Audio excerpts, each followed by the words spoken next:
Λερώσαμε αρκετά. Λερώσαμε την κουζίνα αρκετά. Αλλά κάναμε έναν εκπληκτικό χυμό ρόδι που είναι, πώς μπορώ τώρα να... Δεν μπορώ και να... Δεν ξέρω.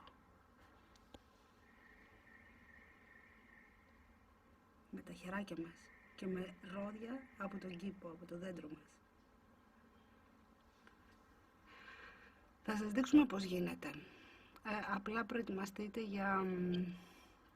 Στρώστε μάλλον αρκετά έτσι νάιλον, ξέρω εγώ τι θα βρείτε, γιατί το ρόδι δυστυχώς πιτσιλάει πολύ. Και για να αποφύγετε έτσι τον μεγάλο χαμό στην κουζίνα και να μην χρειαστεί να ξανασφουγγαρίζετε, σκουπίζετε και τα σχετικά, βάλτε έτσι ένα καλό νάιλον από πάνω, από κάτω μάλλον. Δεν θέλει πολλά πράγματα, θα τα δείτε όμως και στη συνέχεια.